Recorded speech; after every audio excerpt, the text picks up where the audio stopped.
जय हिंद प्यारे बच्चों। मैं जितेंद्र कुमार पांडे आपका स्वागत करता हूं आपके अपने ही YouTube platform target with Jitendra पर। प्यारे बच्चों, इस समय हम लोगों का स्टैंडर्ड इंग्लिश ट्रांसलेशन का सीरीज चल रहा है, जिसमें हम लोगों ने अब तक मॉडल, एक्सिलरी और प्रीपोजिशन के यूज़ को देखा है। अगर आप लोगों ने उन समस्त क्लासेस को नहीं देखा है तो आप उसे जाकर के डिस्क्रिप्शन में आपको प्लेलिस्ट का लिंक दिया गया है, आप वहां से जाकर के समस्त क्लासेस को देख सकते हैं। आज से हम लोग शुरुआत करने वाले हैं यूज़ ऑफ कंजक्शन। उससे पहले हम लोग बेसिक ट्रांसलेशन भी ख़त्म कर चुके हैं। स्टैंडर्ड से पहले बेसिक ट्रांसलेशन, और बेसिक ट्रांसलेशन से पहले हम लोगों ने पार्ट ऑफ स्पीच का पूरा सीरीज़ पढ़ा है। हिंदी साहित्य का भी आपको एक प्लेलिस्ट मिल जाएगा, आप उससे जाकर के उन समस्त क्लासेस को देख सकते हैं। आज हम लोग शुरुआत करेंगे ट्रांसलेशन का, और इस ट्रांसलेशन में यूज़ ऑफ कंजक्शन का शुरुआत करने वाले हैं, जिसमें आज हम लोग देखेंगे लेस्ट का प्रयोग, सो दैट का प्रयोग, हार्डली या स्कैर्सली का प्रयोग, हार्डली या स्कैर्सली डॉट डॉट फैन, as soon as, no sooner than और जस्ट एज। ये सभी बेटा ऐसे कंजक्शन हैं जिनको हम लोग जनरली कंजक्शन के रूप में इस्तेमाल करते हैं और गलतियां कर जाते हैं। तो गलती ना हो इसलिए हम लोग इसको देखेंगे, और ये स्कूल प्लस कॉम्पिटिटिव दोनों के लिए है। तो चलिए हम लोग क्लास का शुरुआत करते हैं बिना किसी देरी के। आप लोग क्लास को लाइक कर दीजिए, यदि चैनल पर पहली बार हैं तो चैनल को सब्सक्राइब जरूर कर लीजिए। और देखते हैं हम लोग यूज़ ऑफ लेस्ट। तो लेस्ट क्या है? लेस्ट का मतलब होता है कहीं ऐसा ना हो कि, क्या होता है बेटा? कहीं ऐसा ना हो कि, इसका अर्थ होता है कहीं ऐसा ना हो कि।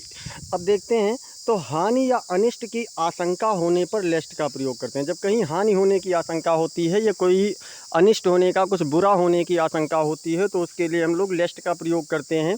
लेकिन एक चीज़ ध्यान रखना है कि इसके बाद वाले उपवाक्य में, चूँकि कंजक्शन है तो उपवाक्यों को जोड़ेगा, तो इसके बाद वाले उपवाक्य में सभी कर्ताओं के साथ शुड का प्रयोग करते हैं। चाहे जो भी कर्ता हो, चाहे एक वचन कर्ता हो या बहुवचन कर्ता हो, सबके साथ में हम लोग किसका प्रयोग करेंगे? तो सबके साथ में हम लोग शुड का प्रयोग करते हैं। चलिए एग्जाम्पल को देख लेते हैं, और एग्जाम्पल्स के माध्यम से आशा है आपको बेहतर समझ में आएगा। एग्जाम्पल्स क्या कह रहे हैं? कह रहा है कि संभल कर चलो, कहीं ऐसा ना हो कि तुम गिर जाओ। देखिए यहाँ पर आपको संभल कर चलने का सुझाव दिया जा रहा है, और उसके साथ साथ अनिष्ट यानी हानि की आशंका भी है कि कहीं आप गिर न जाएं। तो उसके लिए देखिए, संभल कर चलो ये आपका इम्परेटिव है, तो चलना की अंग्रेजी सबसे पहले वॉक, फिर केयरफुली, वॉक केयरफुली। उसके बाद में बेटा कहीं ऐसा ना हो कि, इस पूरे इतने फ्राजल के लिए, इतने पूरे वाक्यांश के लिए हम लोग एक लेस्ट, एक शब्द का प्रयोग कर दिए, लेस्ट। और फिर कौन गिरेगा? तो तुम यानी यू, फिर शुड फॉल।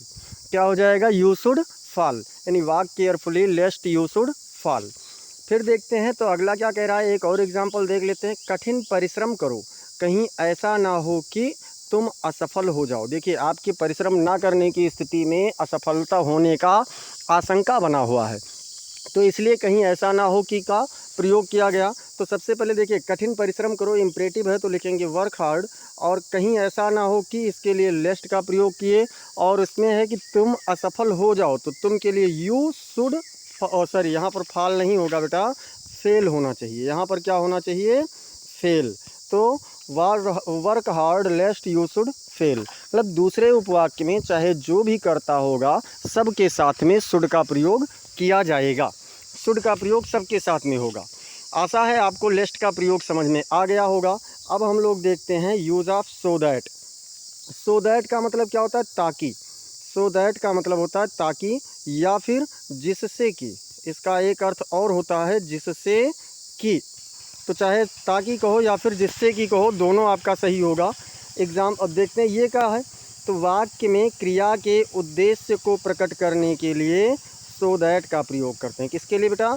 तो वाक्य में जो कार्य हो रहा है, क्रिया हो रही है, उसका उद्देश्य प्रकट करने के लिए सो दैट का प्रयोग करते हैं। लेकिन इसके बाद वाले उपवाक्य में या माइट का प्रयोग करते हैं। यानी कि अगर आपका उद्देश्य प्रकट करना है तो जाहिर सी बात है कि कार्य या तो भूतकाल में हुआ होगा या फिर वर्तमान में होता है। तो जब वर्तमान में होगा तो उसके लिए हम लोग दूसरे उपवाक्य में का प्रयोग करेंगे, और अगर भूतकाल में हुआ है तो उसके लिए हम लोग दूसरे उपवाक्य में माइट का प्रयोग करेंगे। ये ध्यान रखना है कि अगर वर्तमान में कार्य हुआ है तो हम लोग दूसरे उपवाक्य में का प्रयोग करेंगे, और अगर भूतकाल में हुआ है तो दूसरे उपवाक्य में हम लोग माइट का प्रयोग सभी कर्ता के साथ करेंगे। लेकिन यहाँ पर भी आपको एक चीज़ का ध्यान रखना है, और वो कौन सी चीज़ है? वो आपका चीज़ ये है कि फ्यूचर में कार्य नहीं हो सकता। अगर फ्यूचर में है तो उसके उद्देश्य की बात यहाँ पर नहीं होगी।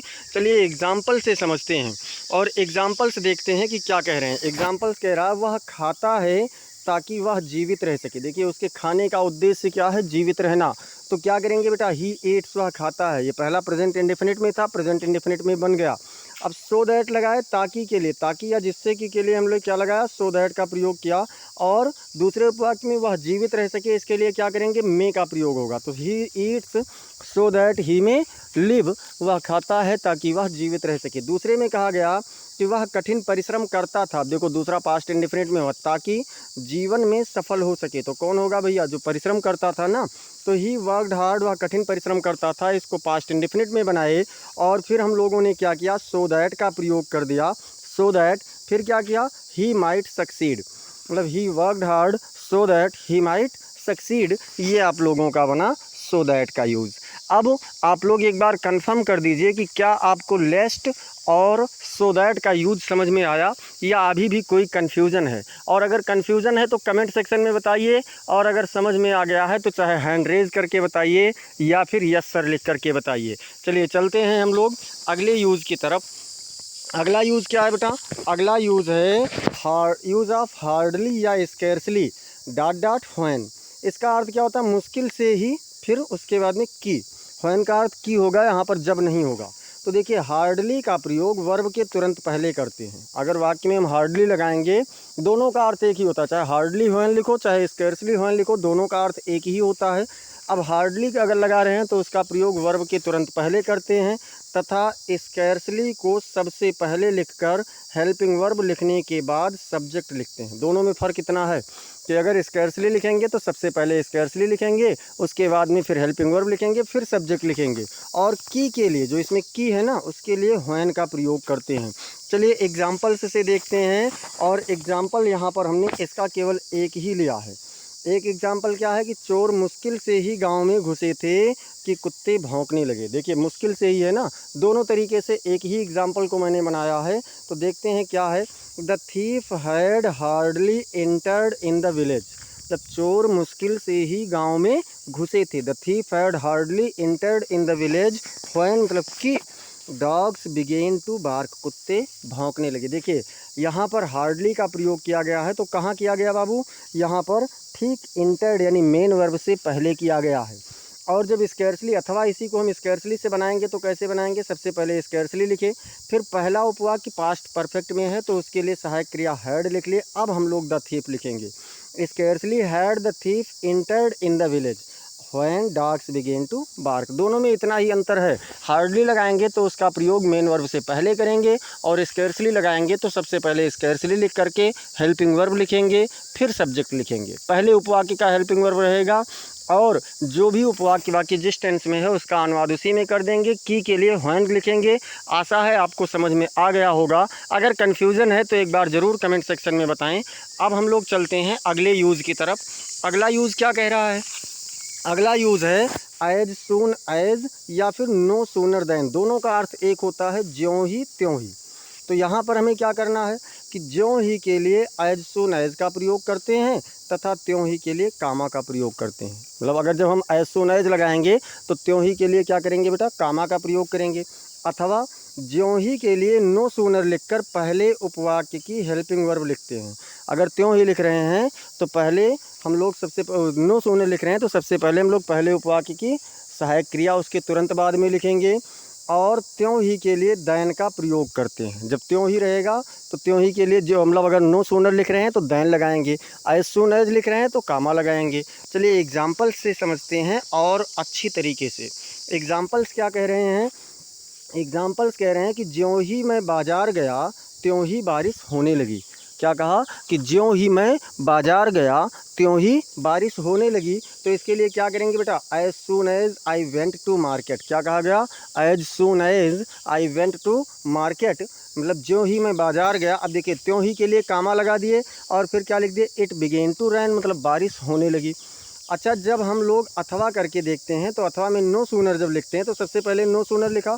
अब पहला उपवाक्य क्या है, मैं बाज़ार गया, तो मैं बाज़ार गया इस उपवाक्य को हम अगर देखें तो ये पास्ट इंडिफिनिट में है, यानी इसकी सहायक क्रिया को पहले ले लिए डिड, अब सब्जेक्ट लिखे आई। तो जब पास्ट इंडिफिनिट में डिड लग जाता है तो वर्ब की फर्स्ट फॉर्म लगती है।